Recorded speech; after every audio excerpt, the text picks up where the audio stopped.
구약성경 사사기 4장 4절 말씀부터 10절 말씀까지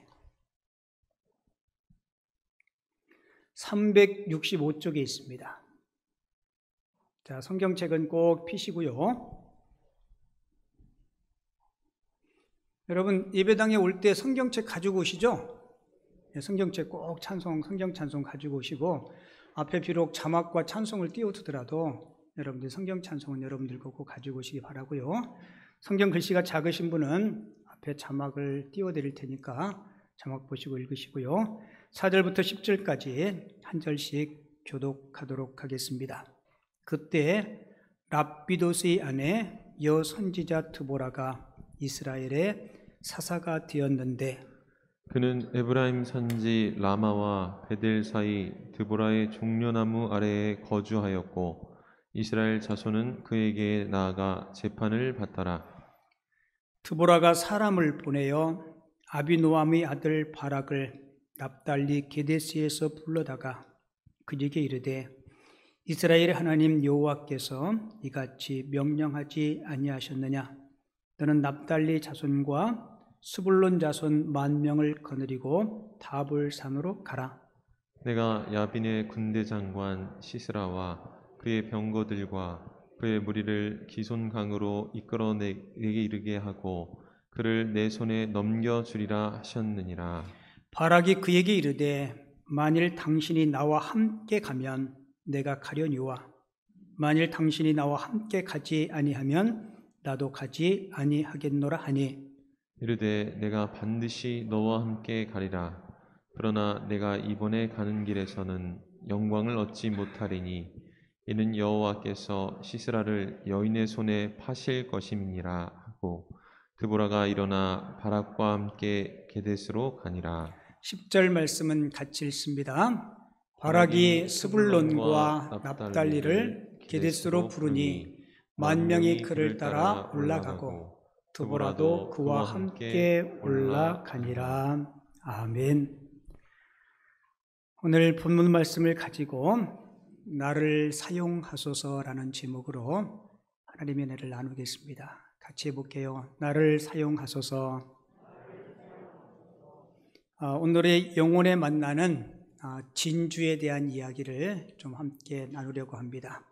그래서 계시록 21장 21절을 같이 읽도록 하겠는데요. 영혼에 만나 진주 이야기 같이 읽겠습니다.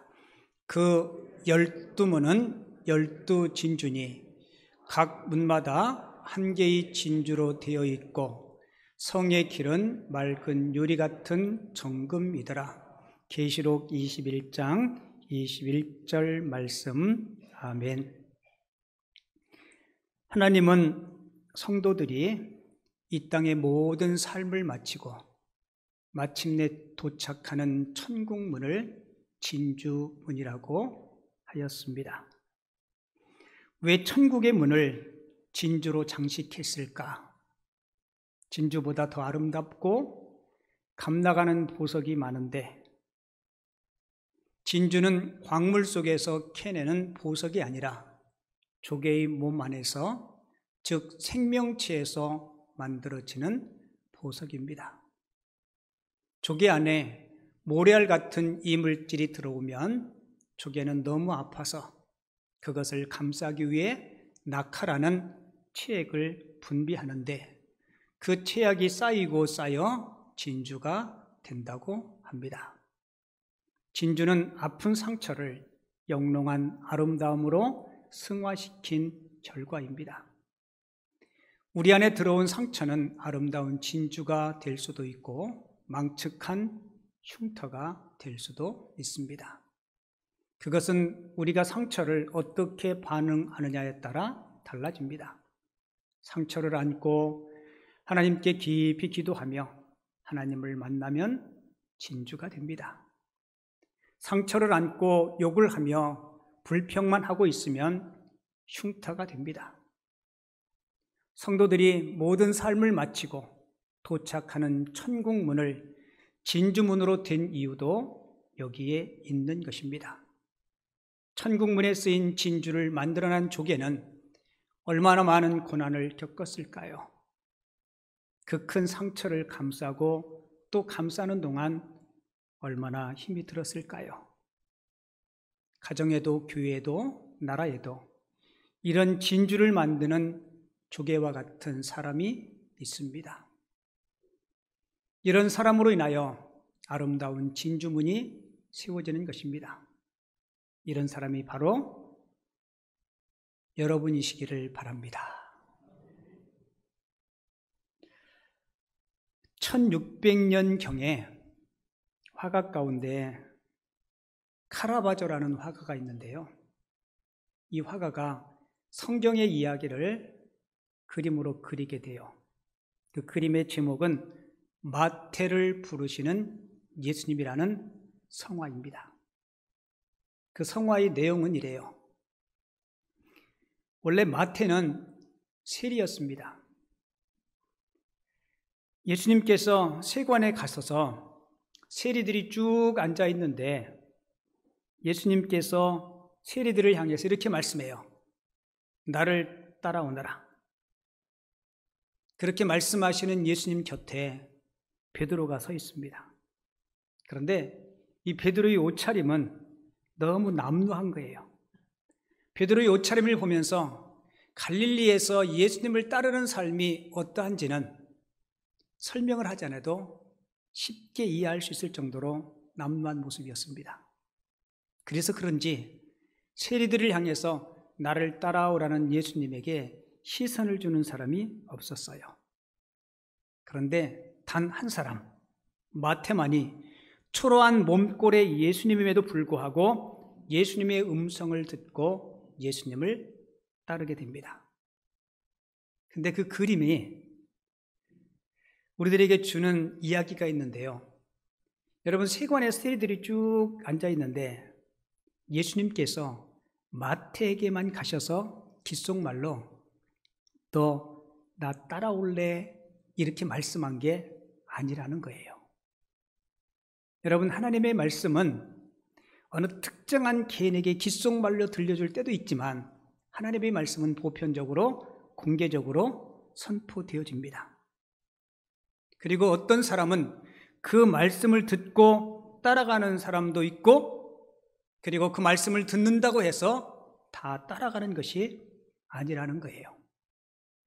그래서 예수님은 공생의 기간 동안에 말씀을 전하시면서 귀 있는 자는 들을지어다라는 말을 자주 하셨죠.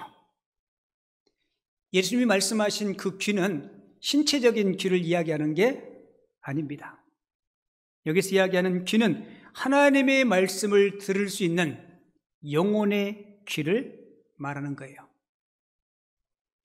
여러분, 우리에게 가장 큰 복은 하나님의 말씀을 들을 수 있는 것이 가장 큰 복임을 기억하시기 바랍니다.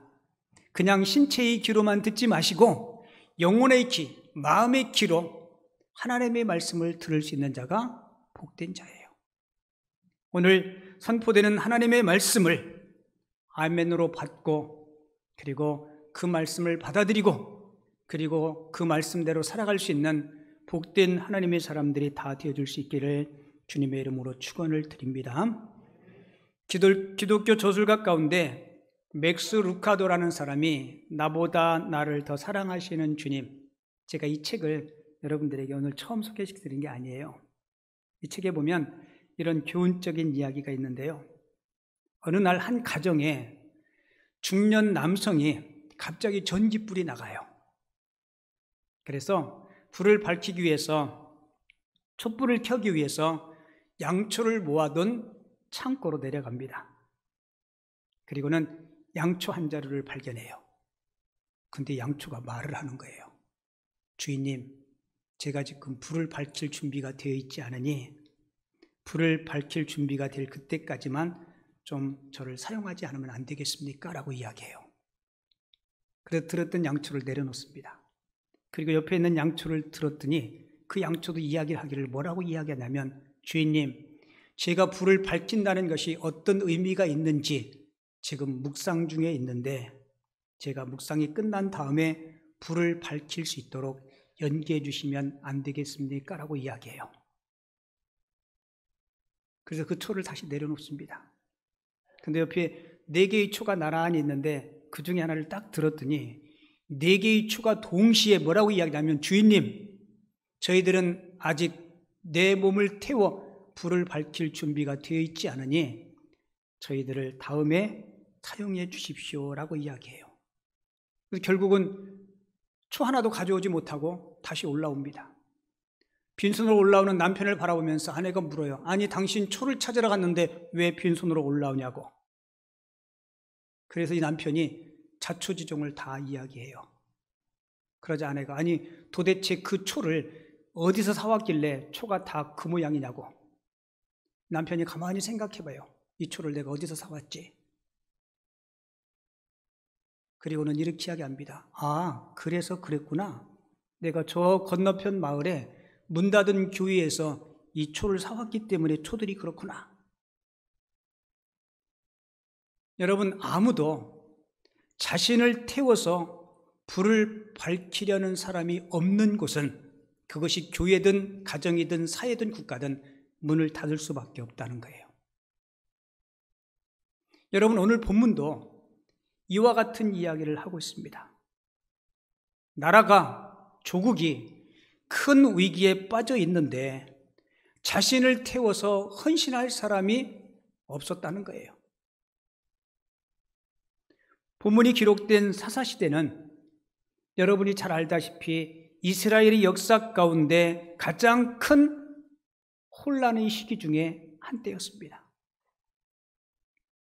나라의 주인도 없고 왕도 없고 춘추 전국시대와 같은 혼돈의 시대였습니다. 이런 시대를 틈타서 이방 나라로부터 침략과 약탈에 몸살을 앓고 있던 그런 시대. 특별히 우리가 4절부터 읽었는데요. 그 앞에 절을 보면 가나안 왕 야빈이 20년 동안 이스라엘을 압제해요. 그리고 20년 동안 이스라엘은 힘없이 노예 생활을 하고 있는 겁니다. 가나안 왕 야빈이 20년 동안 이스라엘을 압제할 수 있었던 이유는요, 그에게는 시스라라는 명장이 있었습니다. 그리고 그 명장은 그 당시에 철병거 900성, 철병거로 지금으로 이야기하면 탱크로 중무장된 엄청난 그런 군사력을 가지고 이스라엘을 압제하고 억누른 거예요. 여러분, 이런 이스라엘을 구하기 위해서 하나님은 한 사람을 부릅니다. 그 사람이 누구예요? 여사사 드보라입니다.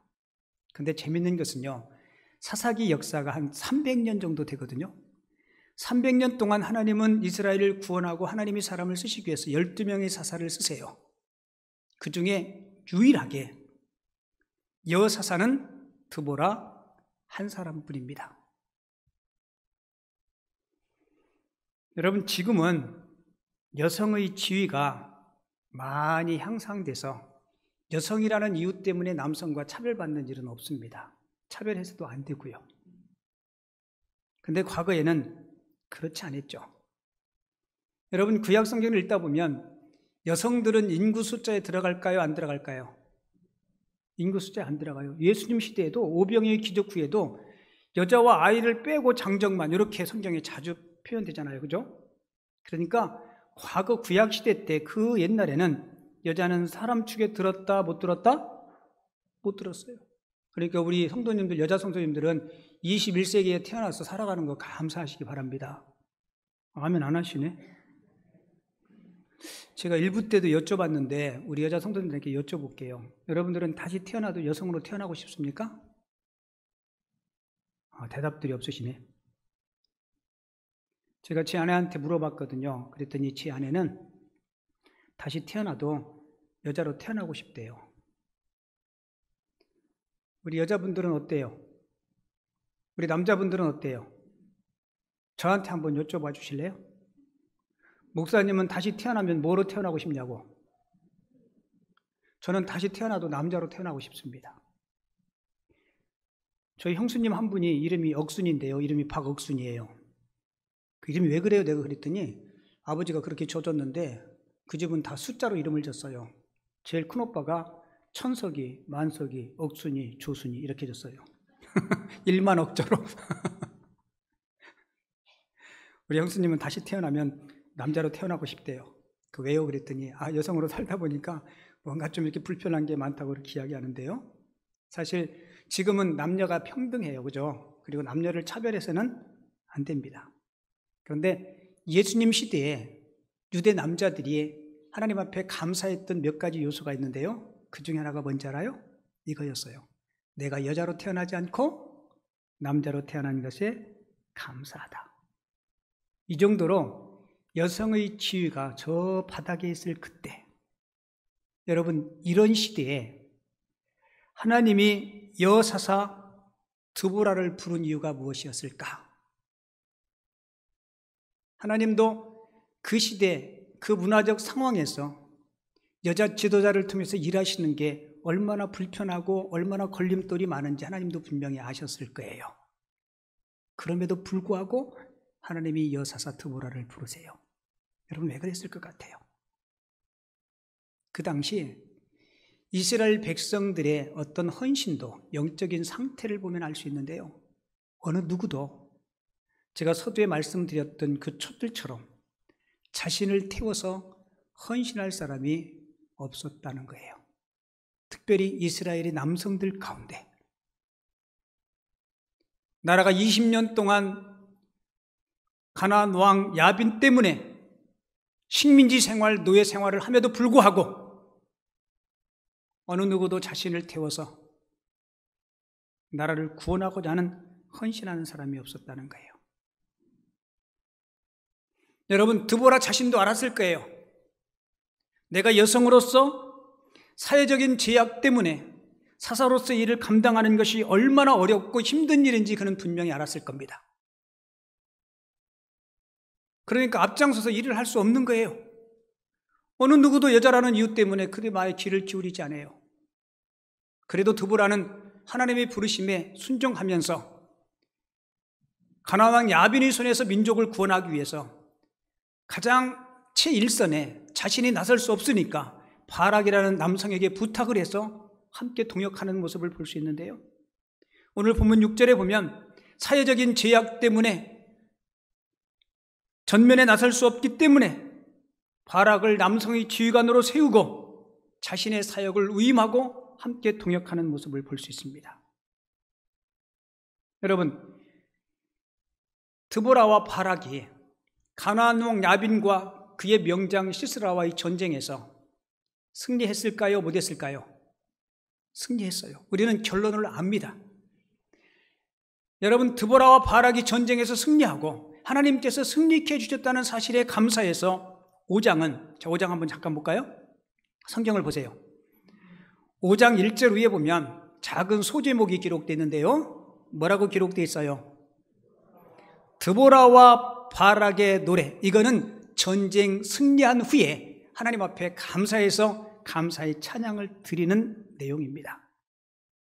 자, 그러면 드보라가 사회적인 제약이 많았던, 사람 취급도 받지 못했던 그 시대에 여사사로 부름받고 드보라가 전쟁에서 승리할 수 있었던 그 이유가 무엇이었을까? 오늘 제가 여러분들에게 3가지를 말씀드릴 텐데요. 그 첫 번째는 하나님의 음성을 들었다는 거예요. 자, 앞에 자막 볼게요. 선지자 드보라를 소개하면서 4절은 이렇게 소개해요. 그때 랍비돗의 아내 여선지자 드보라가 이스라엘의 사사가 되었는데, 자, 드보라를 소개하면서 남편은 누구였고 그가 뭐라고 소개해요? 선지자라고 소개하고 있죠. 여러분, 선지자는 하나님의 음성을 듣고 그리고 그가 받은 하나님의 말씀을 백성들에게 전하는 자가 선지자입니다. 그런데 드보라를 소개하면서 뭐라고 소개해요? 여선지자. 여러분, 드보라는 여자이기 때문에 직접 전쟁에 그리고 일선에 나갈 수 없었지만 하나님의 말씀이 그의 마음속에 있었기에 이 말씀을 가지고 백성들을 깨우치고 백성들로 하여금 하나님이 거룩한 사역에 동참시킬 수 있는 말씀이 그에게 있었다는 겁니다. 그러니까 사실 탱크 900대면요 군사력으로 치면 30만이에요. 아까 여러분들 성경 읽었는데 이스라엘의 군사는 몇 명이었어요? 1만 명이었습니다. 1만 명. 그렇게 1대 30이에요. 그리고 그들은 철기 문화를 가지고 있었고 지금으로 이야기하면 핵폭탄과 같은 탱크 900대를 가지고 있었습니다. 그러니까 객관적인 전력에서는 도저히 이길 수 없어요. 그런데 평범한 주부였던, 평범한 아줌마였던 이 드보라를 하나님께서 사용하신 이유, 그 안에는 뭐가 있었어요? 하나님의 말씀이 있었습니다. 자, 여러분 잘 들으세요. 여러분들이 주일날 교회 오시면 보통 예배 시간이 9시 30분에 시작하면 10시 30분에 거의 1시간 정도에 끝나요. 근데 1시간 60분 동안에 하나님의 말씀을 듣는 시간이 거의 한 반 정도는 차지해요. 제가 보니까 설교를 대략 제가 32분에서 35분 정도 하더라고요. 제가 설교를 한 25분으로 줄여야 되겠다 생각했는데 안 줄어들어요. 여러분, 왜 교회에 오셔서 가장 많은 시간 하나님의 말씀을 들어요? 잘 들으세요. 하나님의 말씀은 우리 영혼의 양식입니다. 우리가 음식을 섭취하지 않으면 건강을 잃고 우리 목숨을 잃는 것 같이 우리 영이 건강하기 위해서는 하나님의 말씀을 여러분들이 잘 섭취하셔야 돼요. 자, 인생의 모든 불행은 하나님의 말씀 밖에 벗어나면 그때부터 인생의 불행이 시작됩니다. 바꿔서 이야기하면 내가 하나님의 말씀 안에 거할 때 내 인생의 진정한 행복과 승리가 말씀 안에 있음을 꼭 기억하시기 바랍니다. 그래서 우리가 주일날 30분 동안 설교를 듣는 이유가 뭐예요? 내가 지금 말씀 안에 있는지, 그 말씀의 인도하심을 받고 있는지 내 자신을 점검하는 거예요. 그리고 내가 나갔구나 그랬으면 어떻게 해야 돼요? 빨리 돌아오셔야 돼요. 여러분 운전하다가 잠시 한눈 팔면 중앙선 넘어갈 수 있잖아요. 그럴 땐 빨리 와야 돼요.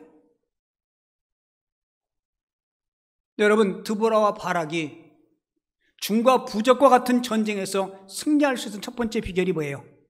하나님의 말씀이 그의 마음 가운데 있었다는 거예요. 사랑하는 성도 여러분, 저도 여러분들도 예수님의 말씀처럼 들을 수 있는 영적인 길을 갖고 하나님의 말씀을 받고 말씀 안에 거하서 세상의 어떤 어려움과 역경 속에서도 승리할 수 있는 하나님의 사람들이 꼭 되시기 바랍니다. 그리고 두 번째, 드보라가 승리할 수 있는 비결은요, 백성들의 진정한 뭐가 있었어요? 헌신이 있었습니다. 5장 2절과 9절에 보면 백성이 즐거이 뭐 했다고 기록하고 있어요? 헌신하였으니 라고 기록하고 있고요. 자, 5장 18절은 같이 한번 읽어볼게요. 시작. 스불론은 죽음을 무릅쓰고 목숨을 아끼지 아니한 백성이요 납달리도 들의 높은 곳에 그러하도다. 아멘.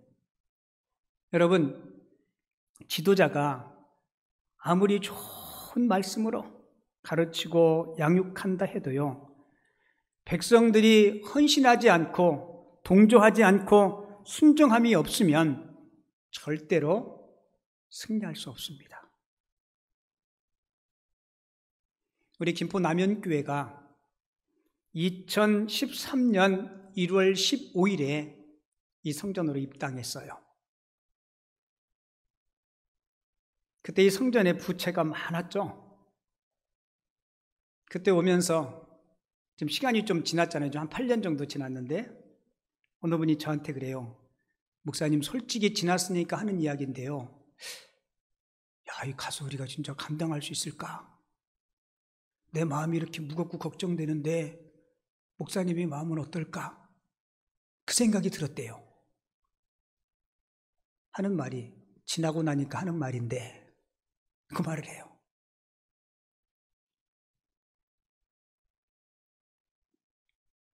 여러분, 우리가 헌당을 위해서 늘 기도하는데 우리가 9월달 지나면서 우리 교회 부채가 이제 3억대로 떨어졌어요.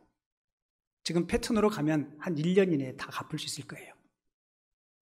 제가 가만히 생각해 보면서 야, 우리 성도님들이 153 성전 헌당도 참여하고 또 하나님 앞에 정말 정성껏 헌신하고 동조했기에 여기까지 우리가 올 수 있었구나라는 생각이 드는 거예요. 제가 설교 준비하다가 가끔 설교 준비하다가 어떤 때는 중간에 멈추고 제가 기도할 때가 있는데요. 너무 고맙고 감사한 거예요. 여러분, 송목사 혼자 못하잖아요. 장로님들끼리 할 수 있는 것이 아니잖아요.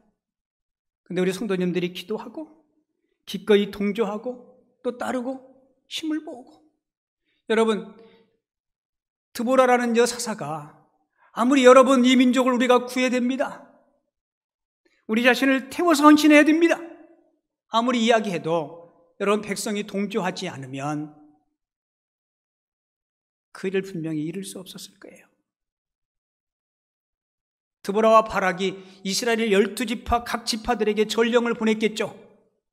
도와달라고. 이 민족을 위기에서 구하자고. 여러분, 12지파의 모든 사람들이 다 종교했을까요? 그렇지 않더라고요. 항상 어느 집단이든지 어떤 모임이든지 뭘 하다 보면 동조하지 않는 사람들이 있어요. 여러분, 드보라 시대도 그랬습니다. 어느 지파는 돕겠다고 앞장선 지파가 있었고, 아까 우리가 읽었듯이 어느 지파는 목숨을 아끼지 않고 헌신하고 함께했던 지파가 있고요. 어느 지파는 아니 여자가 무슨 일을 한다고 집에서 밥이나 할 것이지. 어떤 지파는 강 건너 불구경하듯이 지켜보고, 어떤 지파의 사람들은 그래 우리 지파 아니고 나 말고도 누군가는 할 수 있을 거야. 여러분, 우리가 사사시대의 이런 모습들을 보면서 오늘 우리의 모습을 한번 점검해 볼 필요가 있어요. 하나님께서 거룩한 일에 우리를 부를 때, 아니 나를 부를 때 나의 태도는 어떠한가? 여러분, 하나님은요, 저와 여러분들을 구원하실 때 꼭 기억하세요. 구원에는 반드시 사역의 부르심이 포함되어 있습니다. 이게 무슨 말이냐? 하나님이 나를 구원하실 때는 하나님이 거룩한 일에 나를 사용하시기 위해서 나를 불러주셨다는 거예요. 그래서 구원받은 하나님의 자녀들은 영혼을 구원하는 일에, 하나님의 나라의 일을 위해 여러분들에게 주어진 삶의 시간들, 여러분들이 가지고 있는 물질, 여러분들의 달란트를 먼저 드릴 수 있는 마음의 자세와 태도가 필요하다는 겁니다. 하나님은 그런 자들을 통해서 일하세요. 여러분, 우리가 살아가는 이 땅의 삶은요, 전쟁터를 방불케 합니다. 그리고 보이지 않지만 영적인 전쟁이 계속 이루어지고 있어요.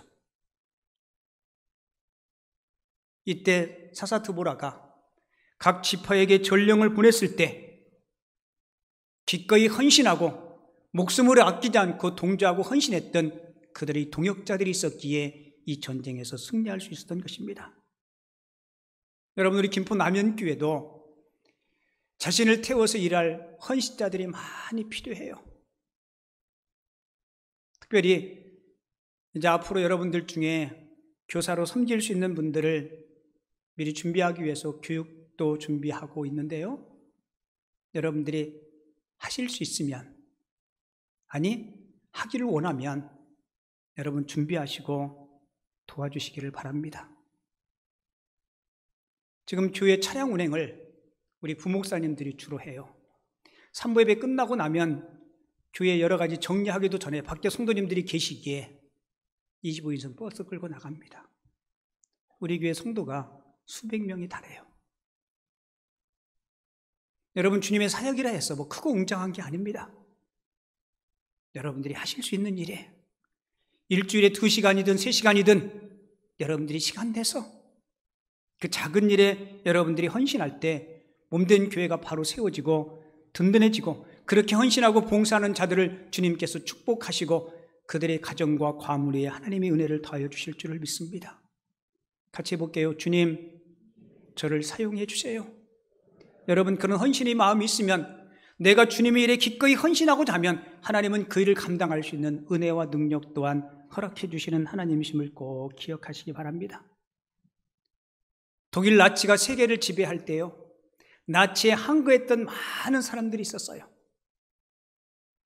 나치에 항거했던 사람들이 결국은 탈로 나서 붙들려 가서 하나씩 둘씩 처형을 당하는데요, 어느 날 저항운동에 크게 동참하지도 않았던 한 소시민이 그 개인의 입장에서는 억울하게 붙들려 왔겠죠. 그 사람이 사형을 당할 차례가 된 거예요.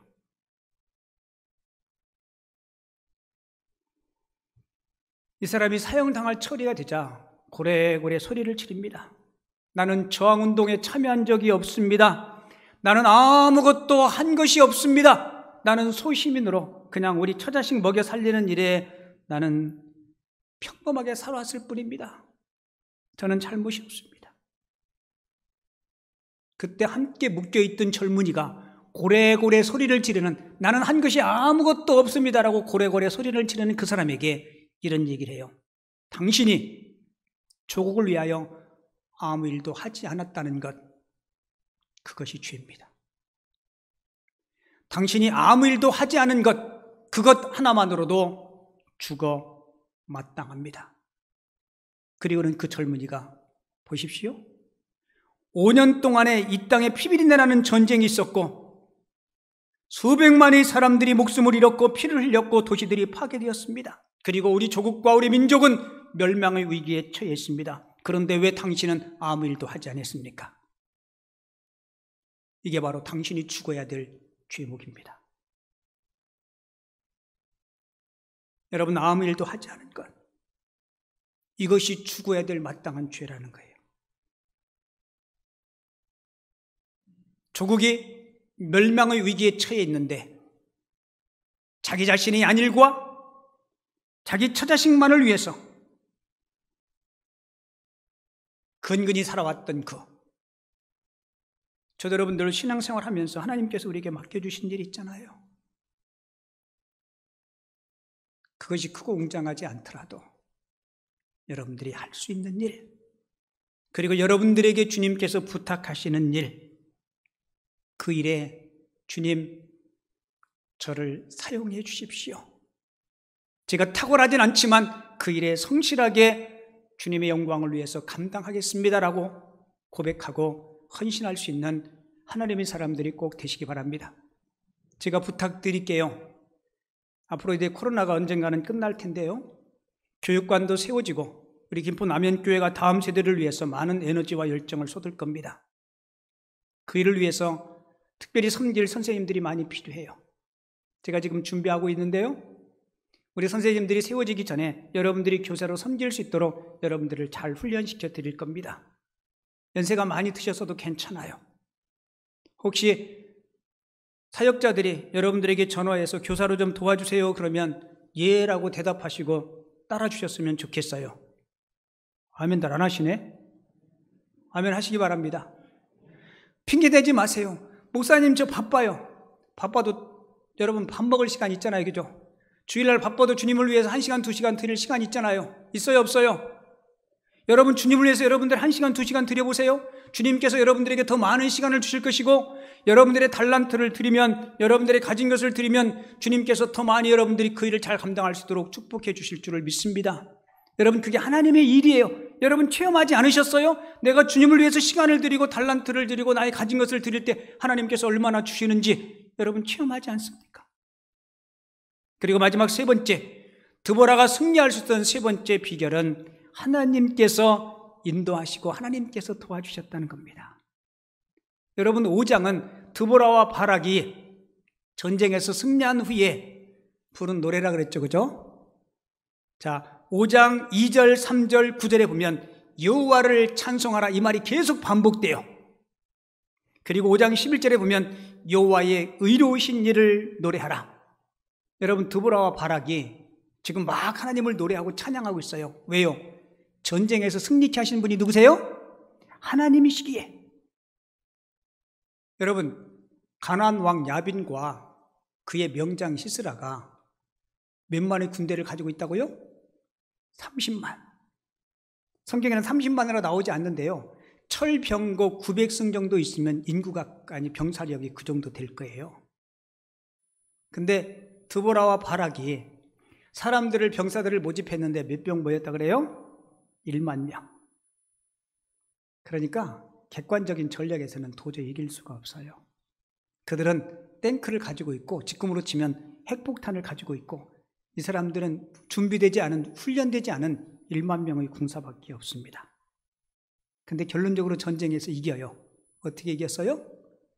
하나님께서 도와주시는데, 한마디로 이야기하면 하나님이 천지개벽을 일으켜 주십니다. 우리가 흔히 이걸 기적이라 그러죠. 자, 성경 한번 확인해 볼까요? 5장 4절 5절에 보면 이렇게 기록되어 있어요. 땅이 뭐하고? 진동하고, 하늘이 물을 내리고, 구름도 물을 내리고, 산들이 요 앞에 뭐하고요? 진동하고. 자, 5장 20절 21절. 자, 자막 보시고 같이 읽을게요. 시작. 별들이 하늘에서 쏟아지고 기슭강이 표류하고.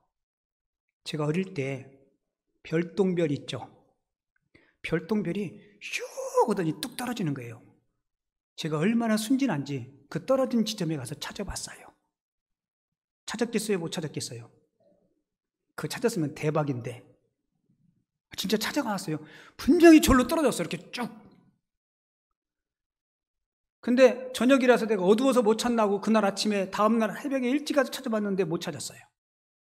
떨어졌을까요? 안 떨어졌을까요? 아마 중간에 오다가 다 그냥 불타서 없어졌는데 제 기억에 가서 찾아봤는데 못 찾았어요. 자, 보세요.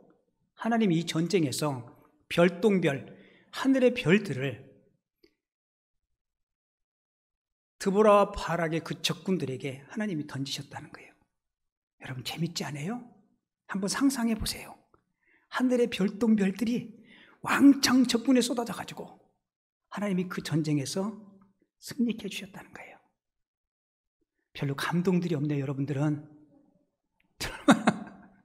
저만 감동받으면 안 되는데 어느 분이 그래요. 목사님이 감동받지 말고 듣는 성도가 감동받아야 된다고? 여러분, 우리가 하나님 편에 서면 하나님의 말씀이 내 안에 있고 내가 하나님의 뜻에 기꺼이 나 자신을 태워서 헌신하려고 하면 하나님은 하늘의 별도 움직이시고 땅도 진동케 하시고 구름도 쏟게 하시는 분이 하나님이심을 꼭 기억하시기 바랍니다. 여러분 기업 경영하실 때 우리 사장님들도요, 하나님 이 기업 경영을 여러분들이 애쓰고 수고하지만 하나님께서 이끌어 주시기 위해서 매일매일 무릎 꿇고 기도하십시오. 여러분 목회하는 목회자뿐만 아니라 여러분들의 삶과 가정을 위해서 그렇게 하십시오. 우리가 살아가는 세상은요, 전쟁터를 방불케 하는 세상입니다. 그리고 보이지 않는 영적인 전쟁이 끊임없이 있어요. 드보라와 바락처럼 승리하기 위해서 하나님의 말씀을 꼭 마음에 둘 수 있는, 그리고 하나님의 말씀의 범주 안에 머무를 수 있는 하나님의 사람들 되시기 바랍니다. 그리고 주님의 일에 어떠한 모습으로든지 함께 동역하고 동참할 수 있는 하나님의 사람들 되십시오. 그러한 자들을 하나님께서 드보라와 바락을 도우셨듯이 하늘문을 여시고 하나님께서 풍성한 은혜와 능력으로 저와 여러분들의 삶을 승리의 길로 인도해 주실 줄을 믿습니다.